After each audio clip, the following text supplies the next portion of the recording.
हैं और आज के दिन माननीय प्रधानमंत्री जी का राष्ट्र के नाम जो संदेश है, आइए सुनते हैं। नमस्कार। छठे अंतर्राष्ट्रीय योग दिवस की आप सभी को बहुत बहुत बधाई और शुभकामनाएं। अंतर्राष्ट्रीय योग दिवस का ये दिन एक प्रकार से एकजुटता का दिन है। ये विश्व बंधुत्व के संदेश का दिन है। ये वननेस ऑफ ह्यूमननेस का दिन है, जो हमें जोड़े, साथ लाए, वही तो योग है। जो दूरियों को खत्म करे, वही तो योग है। कोरोना के इस संकट के दौरान दुनिया भर के लोगों का my life my yoga video blogging competition में हिस्सा लेना इस बात को दिखाता है कि योग के प्रति उत्साह कितना बढ़ रहा है, कितना व्यापक है। साथियों, इस साल अंतर्राष्ट्रीय योग दिवस की theme yoga at home and yoga with family ये तय हुई है। आज हम सब सामूहिक कार्यक्रमों से दूर रहकर घर में ही अपने परिवार के साथ मिलकर योग कर रहे हैं। बच्चे हो, बड़े हो, युवा हो, परिवार के बुजुर्ग हो, सभी जब एक साथ योग के माध्यम से जुड़ते हैं तो पूरे घर में एक ऊर्जा का संचार होता है। और इसलिए इस बार का योग दिवस, अगर मैं दूसरे शब्दों में कहूं तो ये भावात्मक योग का भी दिन है। हमारी फैमिली बॉन्डिंग को भी बढ़ाने का दिन है।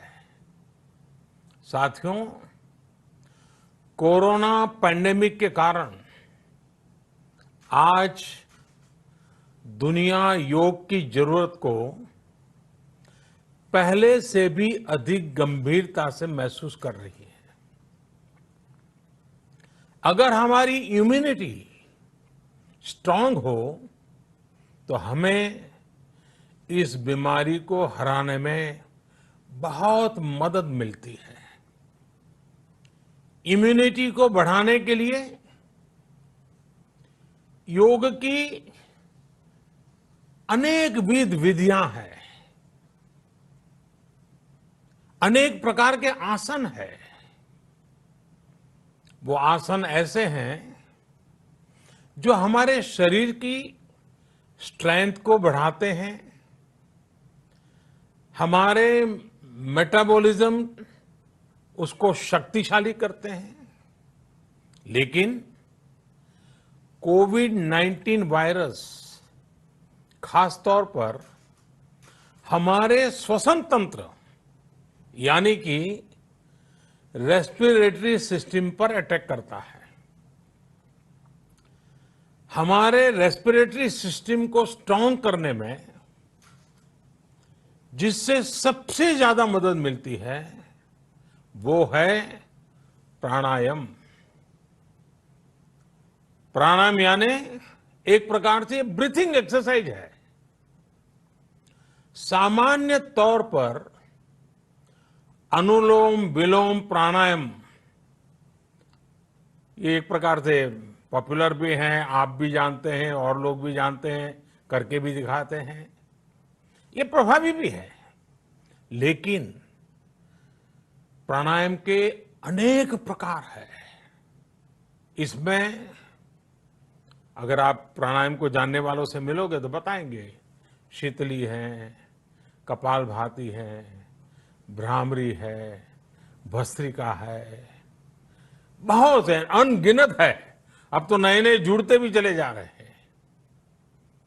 योग की ये सभी विधाएं, ये तकनीक हमारे रेस्पिरेटरी सिस्टम और इम्यून सिस्टम दोनों को मजबूत करने में बहुत मदद करती है। इसलिए आपसे मेरा विशेष आग्रह है, आप आसन करते हो, एक्सरसाइज करते हो, जो भी करते हो जरूर करें, लेकिन आप प्राणायाम को अपने डेली अभ्यास में जरूर शामिल करिए और अनुलोम विलोम के साथ ही अनेक जो प्राणायाम की टेक्निक्स हैं उसे भी सीखिए, उसको सिद्ध कीजिए। योग की इन पद्धतियों का लाभ बड़ी संख्या में आज पूरी दुनिया में, ये कोरोना वायरस से ग्रसित जो लोग हैं वो पेशेंट उसका लाभ ले भी रहे हैं। योग की ताकत से उन्हें इस बीमारी को हराने में मदद मिल रही है। साथियों, योग से हमें वो आत्मविश्वास और मनोबल भी मिलता है जिससे हम संकटों से जूझ सकें और जीत सकें। योग से हमें शांति मिलती है, मानसिक शांति मिलती है, संयम और सहन शक्ति भी मिलती है। स्वामी विवेकानंद जी कहा करते थे,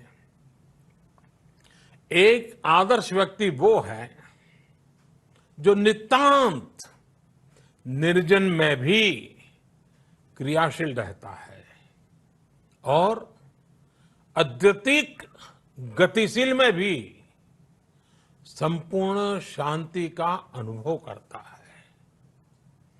किसी भी व्यक्ति के लिए ये एक बहुत बड़ी क्षमता होती है,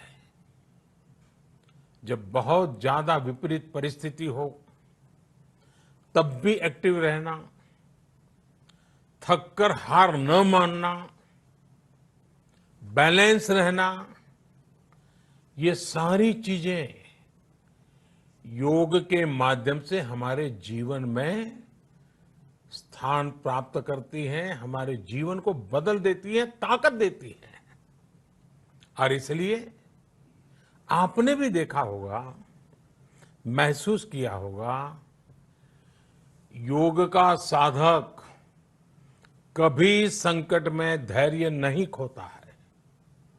योग का अर्थ ही है समत्वम योग उच्यते, अर्थात अनुकूलता, प्रतिकूलता, सफलता, विफलता, सुख, संकट, हर परिस्थिति में समान रहने, अडिग रहने का नाम उसी तो योग कहते हैं। Friends, yoga enhance our quest for a healthier planet. It has emerged as a force for unity and deepens the bonds of humanity. It does not discriminate.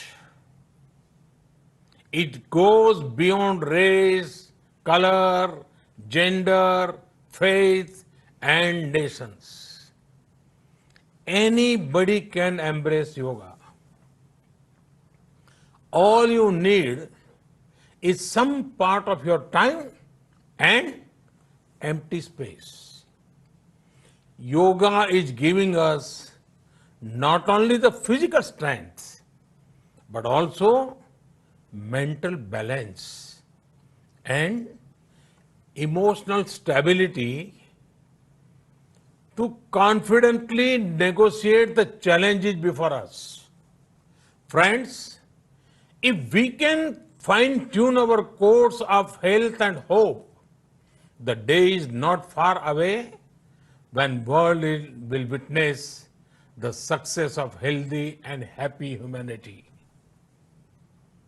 Yoga can definitely help us make this happen.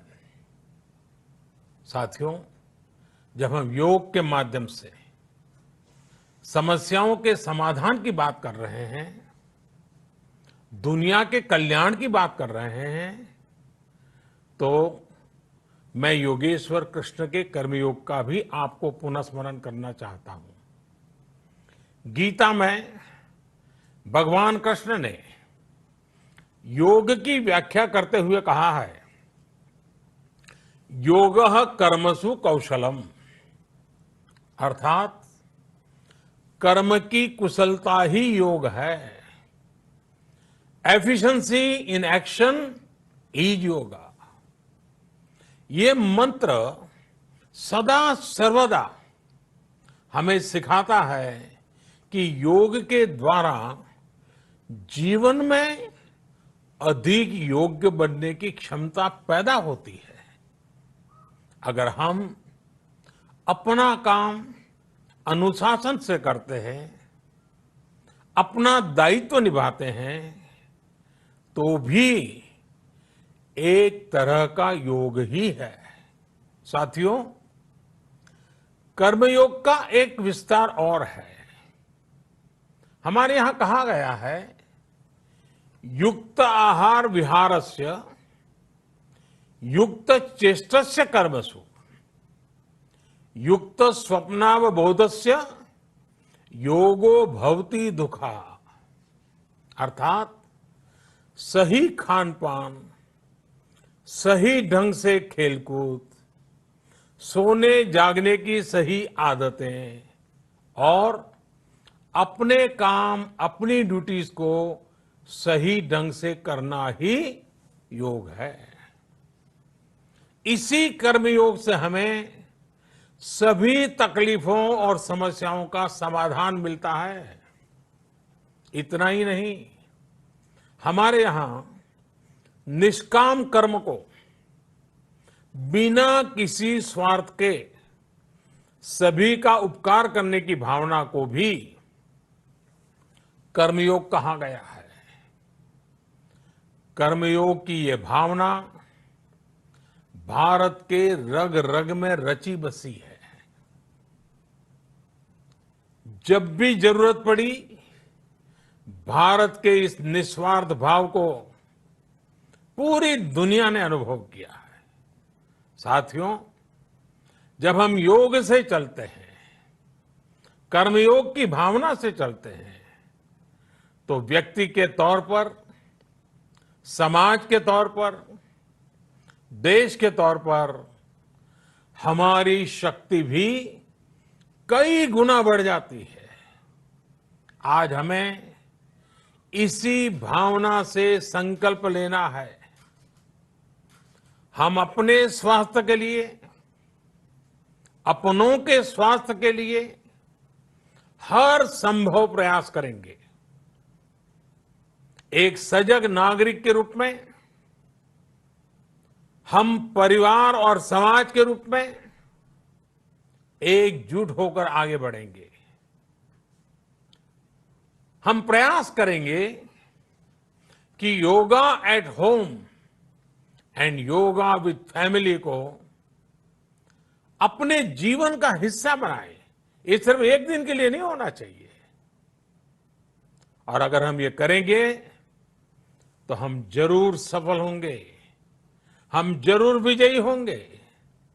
इसी विश्वास के साथ आप सभी को फिर से अंतर्राष्ट्रीय योग दिवस की अनेक अनेक शुभकामनाएं। लोकाः समस्ता सुखिनो भवन्तु। ओम।